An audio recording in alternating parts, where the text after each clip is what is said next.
Good evening, ladies and gentlemen. I have a very, very, very special guest on the phone with me. What on the hangout with me today?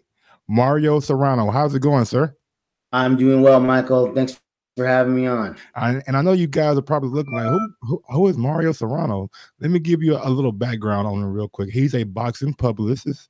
He has fighters from Devin Haney to Caleb Plant, Mario Barrios, and two fighters that are in action this December 1st.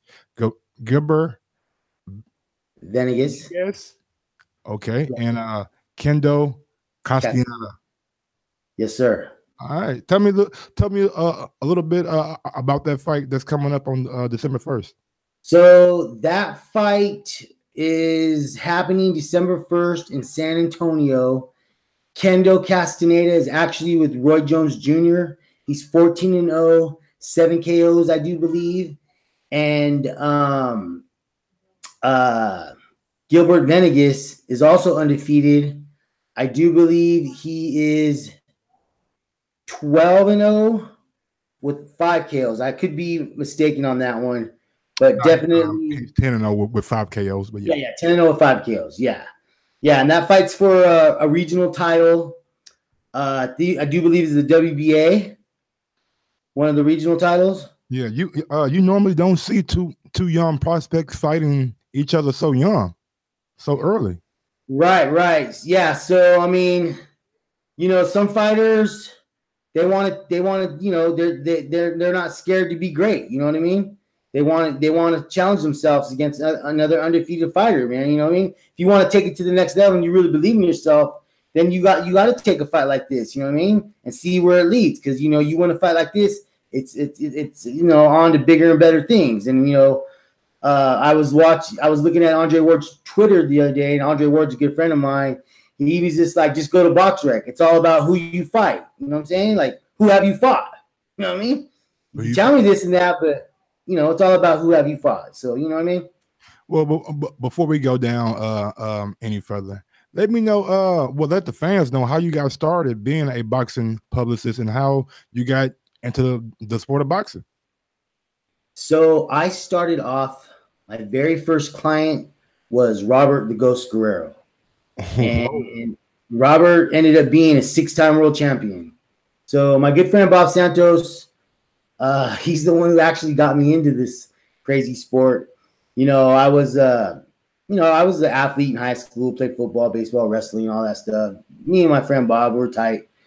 And, he had Robert, and, Robert was knocking dudes out on USA Today channel. He was knocking dudes out like in the first round. And I was just telling him, like, dude, why isn't the Mercury News, why aren't they doing stories on Robert? He's like, I don't know.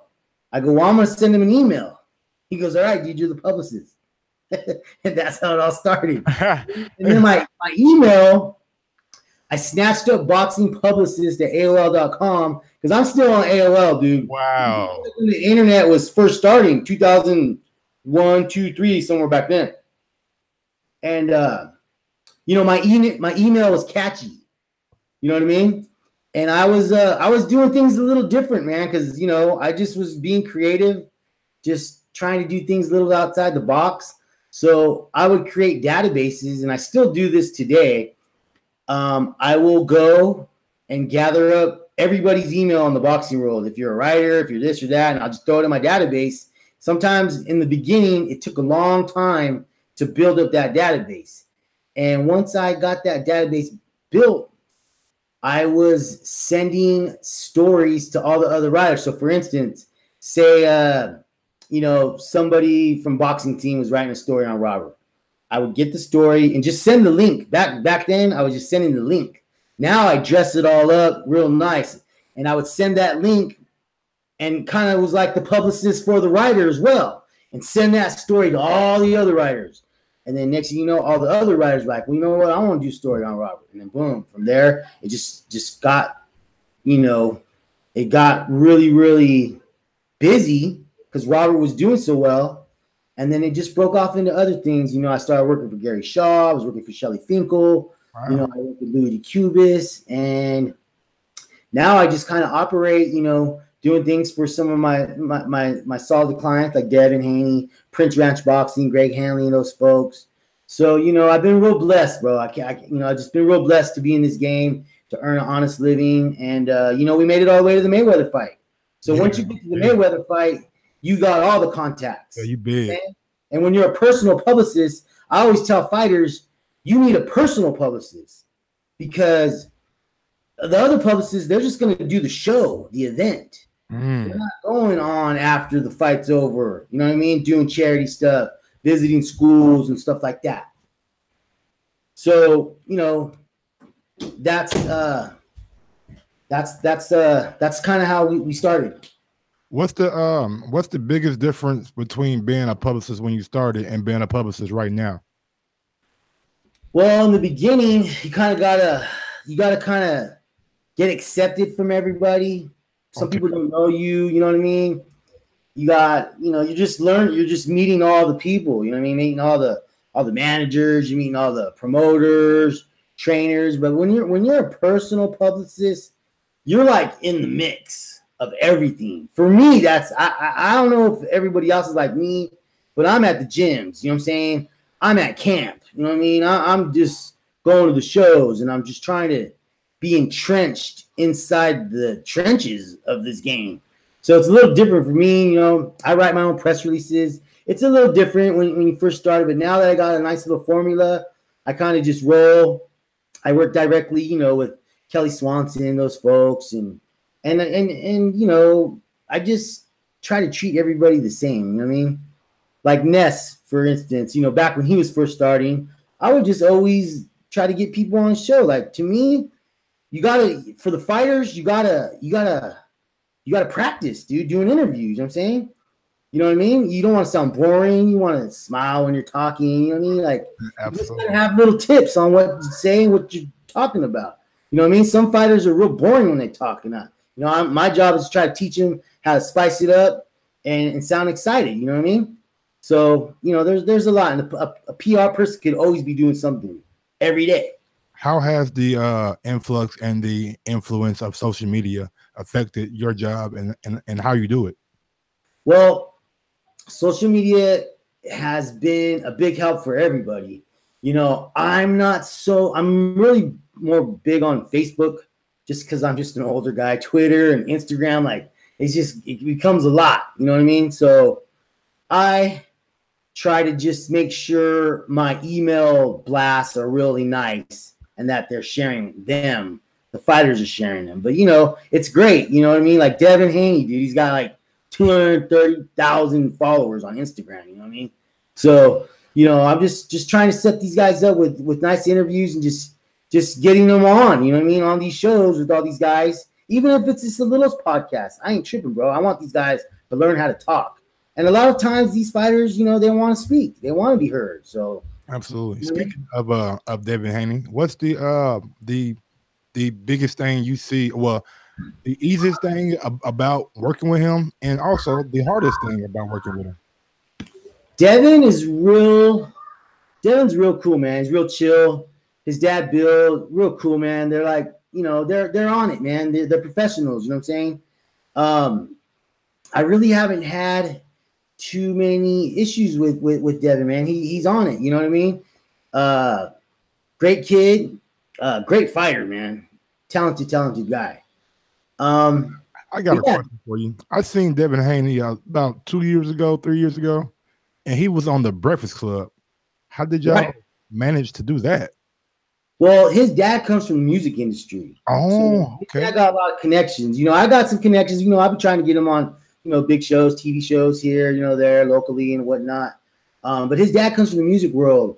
As you noticed, his last couple fights, his last fight, he came out with Kevin Gates. The fight before that, he came out with E40. Mm-hmm. So, he knows Snoop Dogg. He knows all these guys.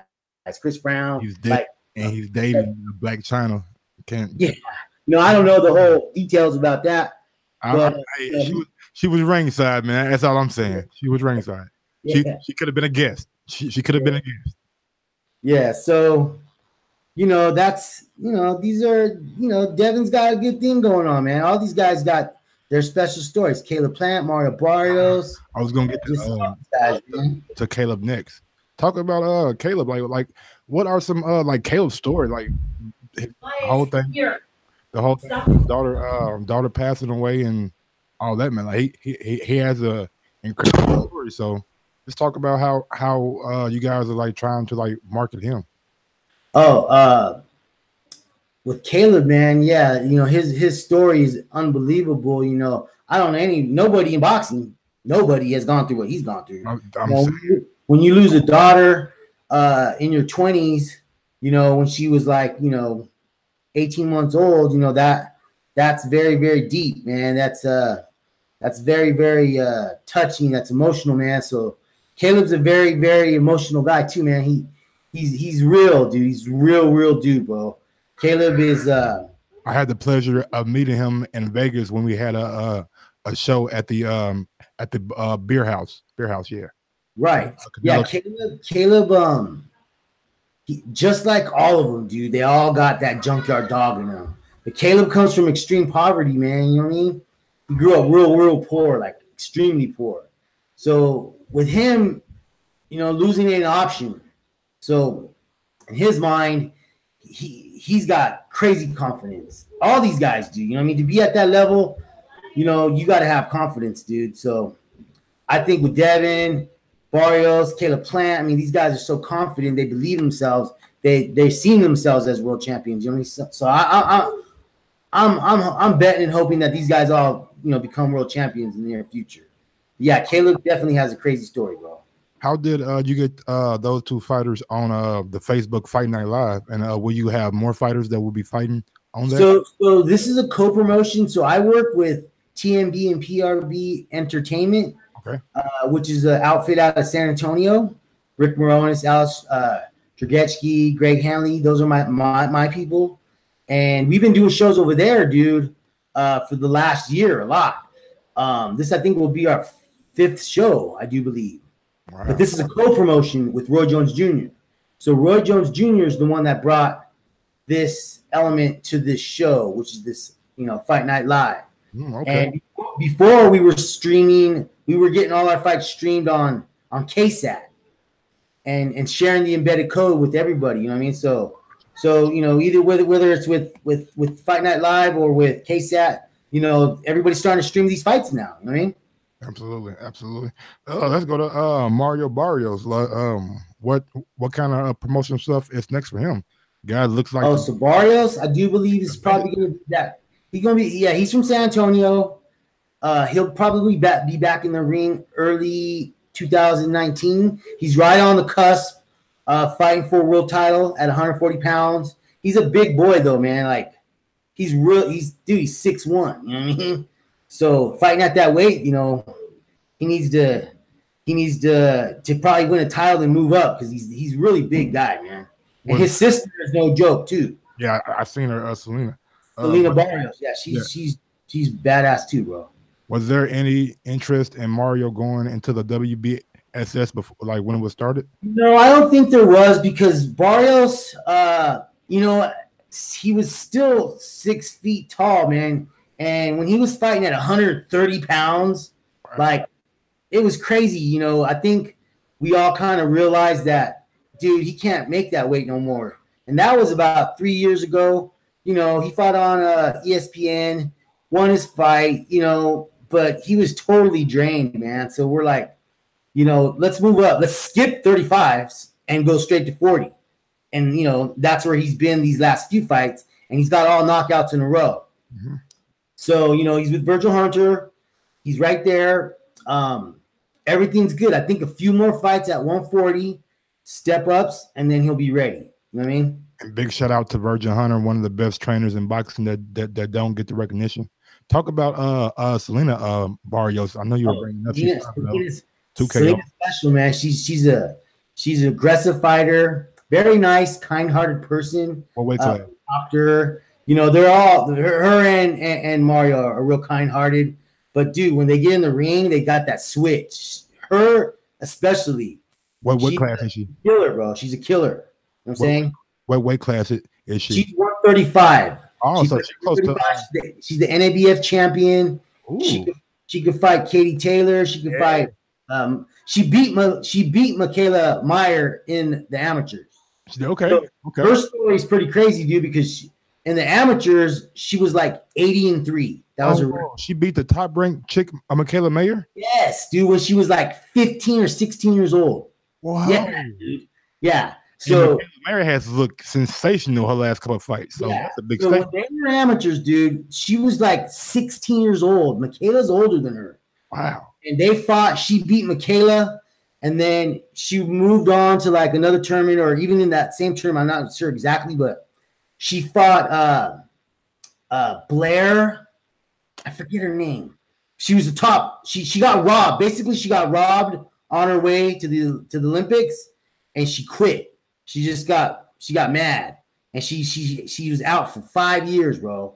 Wow. Now she came back, but that's why she kind of is under the radar. You know what I mean? Because in the amateurs, you know how political it could get out there. You know, they want to send their guys, but she's a beast. I'm telling you right now, she's no joke. Talk about just the resurgence or the rise of women boxing, man. Like I'm happy that these women are actually getting a chance to be on TV, be on these apps, so people can actually see that they have talent too. Right. No, these girls are very talented, especially a girl like Selena. She's TV friendly. You know what I mean? She could box, but she likes to just go toe to toe, and she does it in a skillful way. She's not just throwing winging punches. She's setting stuff up. She's throwing uppercuts. You know what I mean? She's got a lot. And you know, you got like girls like Michaela Meyer, Katie Taylor, all these girls, Amanda Serrano. They're all fighting. You know what I mean? You just need to get. It's an untapped market. Just look at how they built Ronda Rousey. You know what I mean? If you're knocking people out and you're throwing blows like that, people are going to want to see you. People are going to tune in, no doubt, 100%.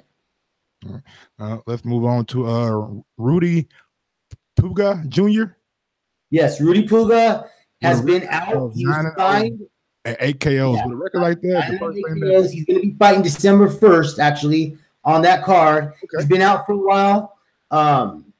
He was signed with Top Rank, got released, and then he went to Rock Nation. And that's where he was stagnant. So now he's just ready to make that last final, run. He's like 28 years old, very talented fighter. He was out here sparring with David Benavidez. He's out here sparring with all these guys and putting it on him, dude. So Rudy Puga is no joke. And you're going to see him. You'll see him in action December 1st, for sure.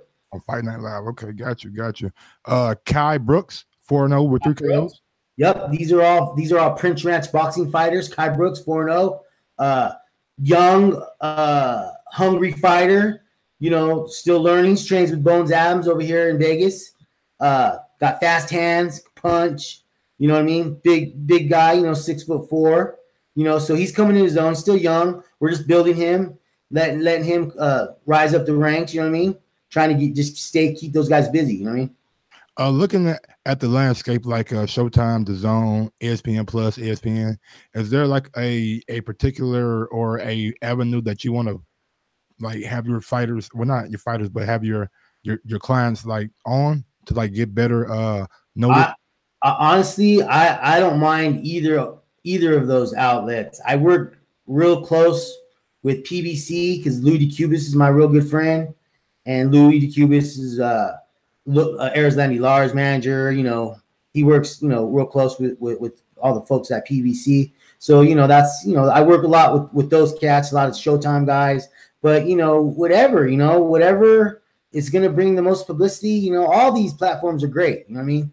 So I'm for all of it. This boxing is like seriously getting real busy. Next year we're gonna have so many fights. Right now we have fights every single weekend. We got fights. I'm telling you, man, I'm loving it, man. Beautiful. It's very beautiful, man. I would like to bring up is Ricky Medina, 1-0 and with 1 KO. Yeah, this kid was a 5-time national champion in the amateurs. Damn. He's only 18 years old. He's still in high school, man. I didn't know, bro. I was like calling him. It was like 11 a.m. I'm like, hey, dude, what's up, man? Like, why didn't you answer your phone? He goes, dude, I was in class. I was like, oh, shit, I didn't know you were in high school, dog. He goes, yeah, I'm a senior. Oh, man, wow. I didn't know, but Ricky Medina is a really good amateur kid. He's also going to be fighting December 1st on that San Antonio card. Okay. So we got a lot of young talent coming up. Awesome, awesome, man. Well, man, I appreciate your time, man. If you got any social media, anything you want to give out to the fans so they can, if they have a question for you, maybe they can hit your inbox or something like that. Yeah, man. If you guys ever want to email me, it's real simple. My email is boxingpublicist@aol.com. And on social media, I'm at Fight Action, at Fight Action. All right. Hey, man, thanks for your time. And I'm looking forward to interviewing some of those fighters, especially the ones you got coming up on December 1st. Yes, sir. Thank you, sir. All right. Have a good night. All right, man. Thanks.